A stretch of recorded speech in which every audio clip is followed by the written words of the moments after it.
Bom dia, meus amados. A graça e a paz do Senhor.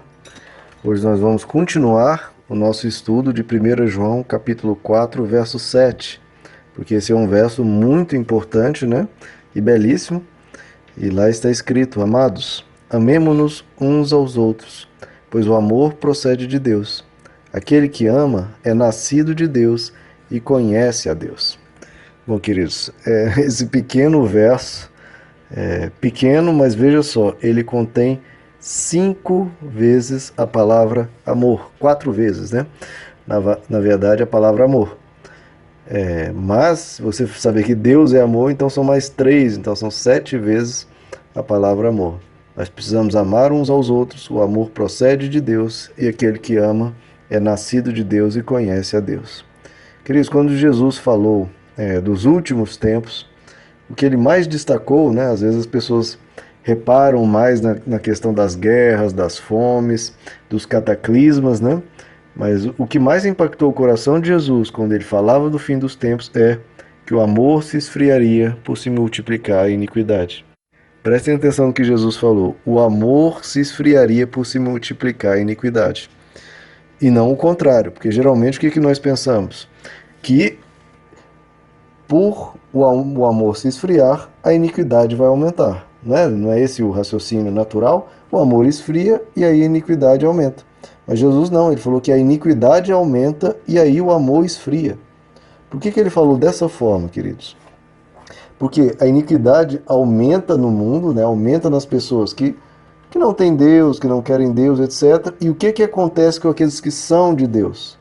Aqueles que querem Deus estão procurando praticar o Evangelho.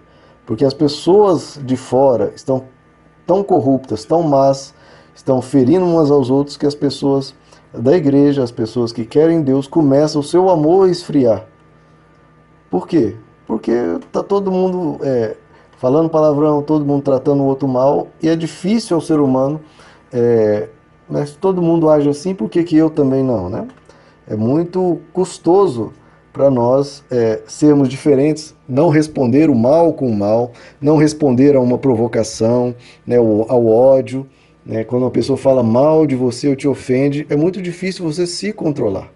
Então, por multiplicar a iniquidade ao nosso redor, meu e de você, e dos cristãos em geral, o que vai acontecer? O amor vai se esfriar, nós não vamos conseguir, se nós não nos guardarmos de sustentar a nossa posição em amor.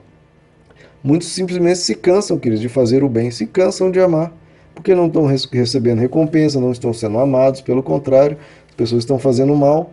O que acontece? Se cansam de fazer o bem, a pessoa cai num estado de cinismo, de amargura e desiste.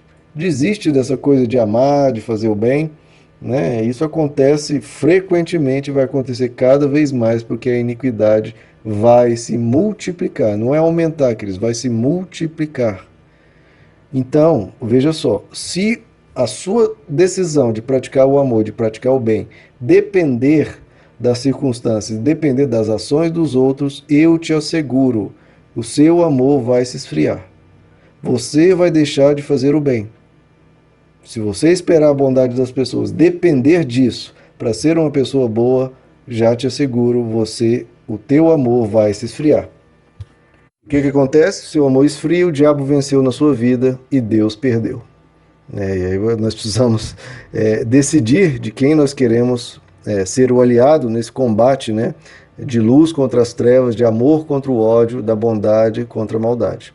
Então nós, queridos, temos que tomar uma decisão veemente e tomar uma posição de não deixar o mundo, ou as circunstâncias, ou as maldades dos outros moldarem a nós. Elas não vão ditar o nosso viver, e sim Deus.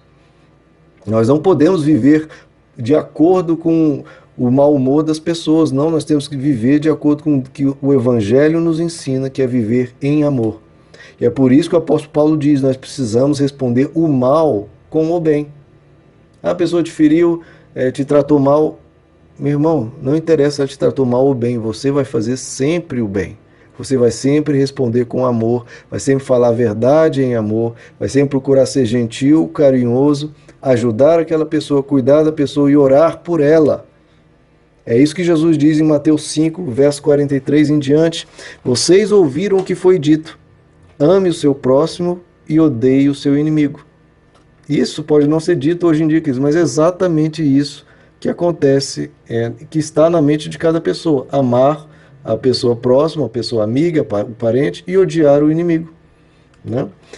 Mas o que Jesus diz? Mas eu lhes digo, amem os seus inimigos e orem por aqueles que os perseguem, para que vocês, veja só, para quê? Para que eu vou fazer isso? Para que eu vou amar quem me odeia? Para que eu vou orar quem está me tratando mal? Jesus fala, para que vocês venham a ser filhos de seu Pai que está nos céus.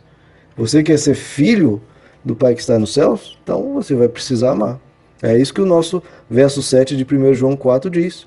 O amor procede de Deus, e aquele que ama é nascido de Deus. Então, se você quer ser um filho de Deus, você necessariamente vai ter que amar, inclusive, o seu inimigo, e orar por aqueles que lhes perseguem. E Jesus continua, porque ele faz raiar o seu sol sobre maus e bons, e derrama chuva sobre justos e injustos. Se vocês amarem aqueles que os amam, que recompensa receberão? Até os publicanos fazem isso. E se vocês saudarem apenas os seus irmãos, o que estarão fazendo demais? Até os pagãos fazem isso. E agora eu te pergunto, meu querido, no seu viver, o que você está fazendo demais?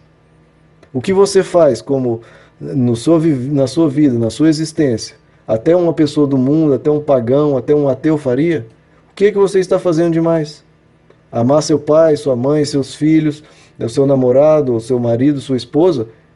Isso até um ateu faz, até um ímpio faz, qualquer um faz, queridos. Quero ver você amar quem te odeia, quem está lhe tratando mal. Aquela pior pessoa de convivência, se ela está perto de você, você orar por ela, se importar com ela. Isso é evangelho. É isso que impacta as pessoas, queridos. Porque se uma pessoa má, você passa a se irar e odiar ela, você está se comportando como todo mundo, e a pessoa olha e vê você como exatamente todo mundo. Não tem mudança, não tem transformação, não tem nada de diferente. Você é diferente diante dessas situações provocativas, onde Jesus diz, o que você está fazendo demais? Quando você é desafiado, é colocado diante de um inimigo, colocado diante de alguém que te persegue, qual que é a sua atitude? Essa é a hora que você tem que viver o evangelho e amar. É por isso que a Bíblia diz, transformai-vos pela renovação da vossa mente. Existe uma transformação necessária no nosso viver, queridos. Não é apenas levantar a mão e dizer, eu aceito Jesus como meu Senhor e Salvador. Que bom, mas você precisa passar por uma transformação. Negar a si mesmo, tomar a sua cruz e decidir viver em função do amor e em nome do amor, esse amor que se chama Deus.